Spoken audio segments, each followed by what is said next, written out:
Nothing in this podcast or on our website should be construed as medical advice. Consult your healthcare provider for your individual nutritional and medical needs. The information presented is based on our research and is strictly that of the author and not necessarily those of any professional group or other individual.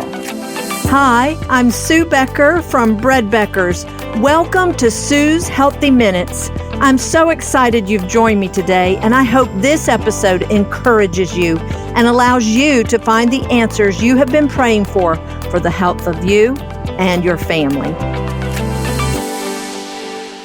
Today on Sue's Healthy Minutes, I have several truly remarkable It's the Bread stories to share with you.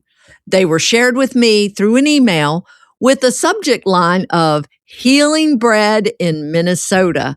The email was from Alissa Nowack. She detailed her journey so beautifully and even shared testimonies of those she had shared her bread with that I reached out and asked, could I simply read her email on my podcast? She emailed back to say, thank you again for sharing my story. I am so honored again by your invitation. I am deeply grateful for your message about real bread and inspired by your obedience as well. And she gave me permission to read her email to you all today.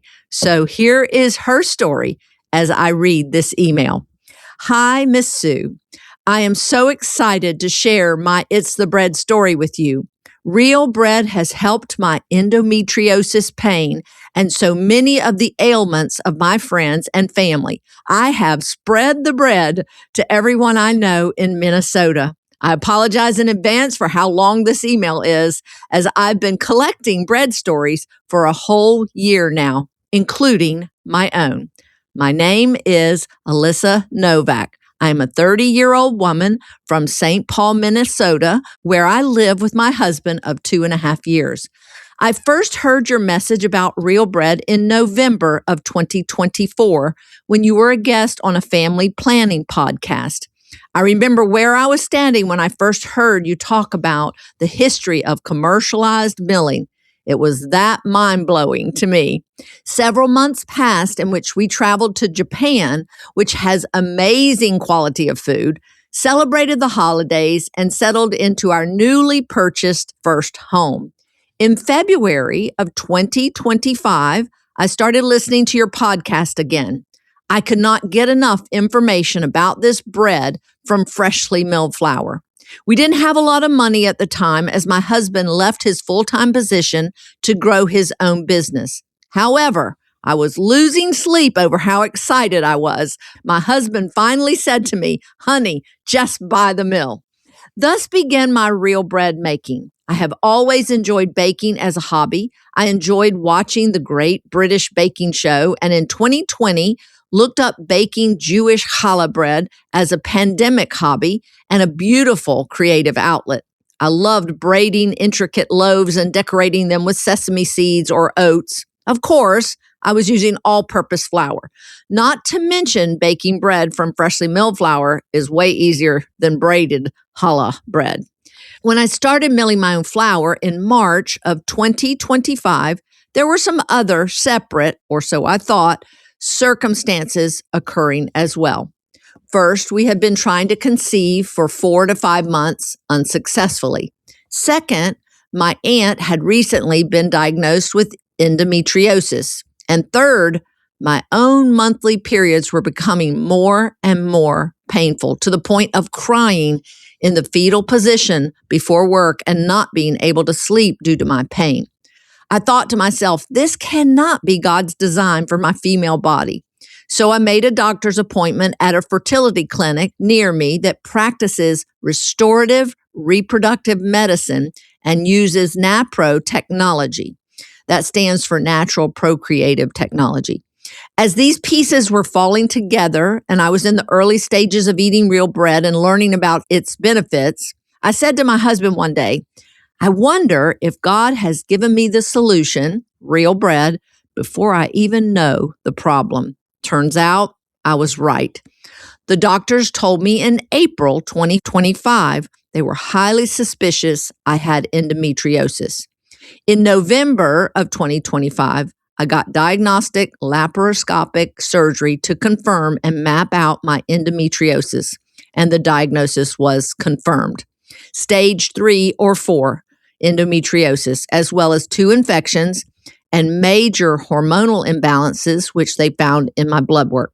Meanwhile, it's March 2025. I recently started milling and baking bread and muffins. That's it, just those 2 recipes. I was working full-time, and as an experiment, I ate as much bread as I could for 5 weeks to test and see what might happen with my time of the month. As the time approached, I buckled down as I normally did, had all my pain meds handy, extra supplies packed, and prepared for the usual intense pain. However, something unique happened. My period came and it went. And I thought to myself, wait, that was it? Where was all the excruciating pain? Where was the heavy flow that gave me such anxiety about my clothing for 2 days? Where was the fatigue? None of that happened. God gave me real bread to help my pain during a time when we had insufficient health insurance coverage and too few finances to afford the medical care I needed for endometriosis. What a blessing and gift. From April to August 2025, we could not afford the medical care I needed, so I prayed and prayed. And God told me to stop all the doctor's appointments as the bills were piling up. In the Bible, the story of the bleeding woman says she was bleeding for 12 years, saw all the best doctors, spent all her life savings, and actually got worse, not better. So in faith, I canceled all my appointments until further notice. Then in August, September 2025, God opened doors for me to change jobs and get better insurance. And I was then able to pursue analysis, treatment, and surgery for endometriosis. God is so good and kind. I still need 2 more surgeries to actually excise my endometriosis lesions, although there is not yet a complete cure for this disease. And there is something else I gleaned recently too. At the present time, I take prescribed hormone supplements, which help balance my hormones and make my time of the month less excruciating and intense. This past January 2026, we had a roommate who worked at a coffee shop and often brought home bakery items that didn't sell that day. So I indulged a little too much in the dead bread bakery items that month. At the same time, I had an intense job and could not keep real bread stocked in my home. I still took my hormone medications as usual, of course. I just wasn't eating real bread very much. Well, my period that month was terrible, even though I had my medicine. So for me, it really is essential to eat the bread consistently and take medication. Because the bread is so rich in vitamins, it's arguably a medicine in its own right. I learned recently that fiber can absorb excess hormones as well as other waste in the body, and I believe that is what the bread does in my own body, which produces too much estrogen because of endometriosis. I will also say the bread has improved my energy levels, satiation, and immune system too. I used to work with children all day, full-time, as a pediatric occupational therapist. Once I consistently ate real bread, I didn't have the afternoon slump in energy that I was used to. My satisfaction appetite improved as well. I can eat a regular portioned meal with 1 slice of bread and feel satisfied for 4 hours until dinner. This is coming from someone who used to ride the roller coaster of sugar high and sugar crash. It was common for me to drive home from work totally exhausted and craving ice cream. I seldom even think about ice cream anymore just because my body is that satisfied on a physiological level. Lastly, my immune system has dramatically strengthened. Several years ago, I would get sick all the time because I was so burned out and because I worked with kids. It was discouraging to feel sickly all the time, if I'm being honest. Now that I eat real bread with loads of vitamin E, my immune system can actually fight off the usual bugs and viruses.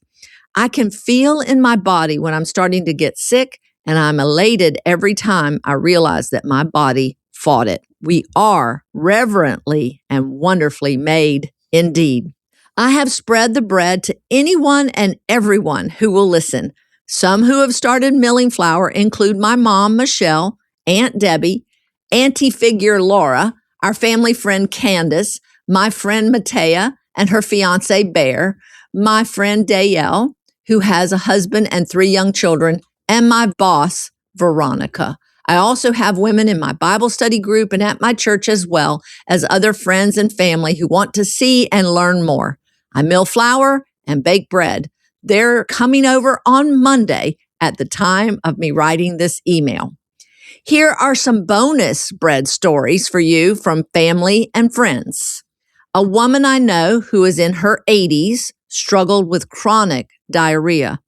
At her worst point in time, she had to take Imodium daily for a year, sometimes up to 3 times per day, just to be functional during daily life.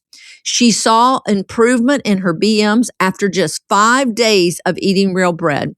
Her biggest improvement is that she can now sleep through the night. She doesn't need to read for hours anymore to fall asleep. She doesn't take prescription sleep aids anymore when she used to take them nightly. She used to sleep very sporadically, no pattern at all, and had to get up constantly to use the bathroom.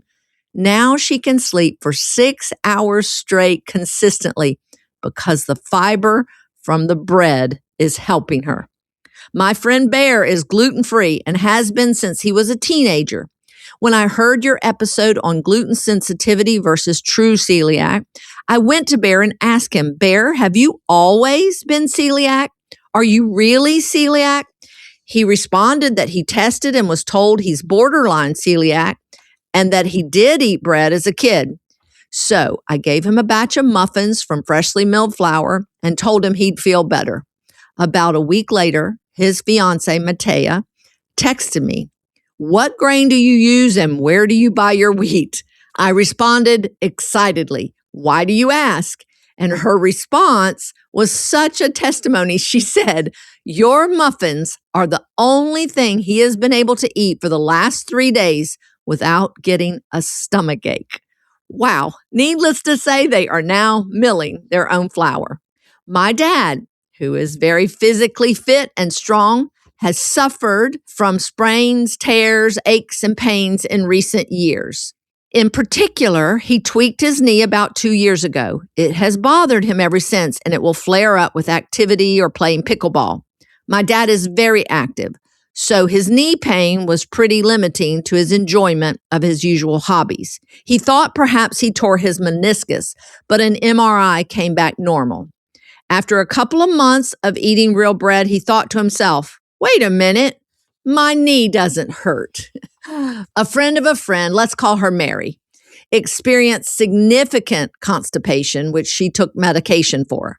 She is in her 70s. My mom started baking bread for her, and several months later, my mom calls me on the phone. Guess what? You know, Mary, she's off the medication now because she is so much better. My colleague, let's call her Ava, has also benefited from several loaves of real bread. She is in her early 30s like me. While sharing about real bread with her, she said she'd be interested in a loaf from me. A couple of weeks later, she followed up and excitedly told me she has a BM so much more regularly now, whereas before she could only go about once per week. She reported her husband said, I don't care what it takes. We need more of that bread for you. Ha ha. Lastly, I want to include a word about endometriosis. It is as common as diabetes, yet so under-researched that it takes the average woman 10 years to get correctly diagnosed. I want women to know that painful, heavy periods and intense mood swings are actually not normal, and there is hope. I recommend finding a clinic that practices restorative reproductive medicine, known as RRM, or NAPRO technology, which are both methodologies that medical experts in these types of disorders use for endometriosis, PCOS, PMDD, fertility struggles, etc. What these medical experts do is examine the root cause and offer solutions as opposed to other helpful but not lasting treatments. Take it from me, there is hope and healing available. I want to thank you, Miss Sue, from the bottom of my heart for sharing your revelations of real bread with the masses. It has improved my own quality of life and that of so many of my family and friends. I will never stop spreading the bread to my friends and community in Minnesota and beyond. Thank you. God bless you. Sincerely, Alissa Nowack. What an amazing story. I hope you enjoyed hearing those testimonies and that it's touched you on some level and given you great hope and encouragement.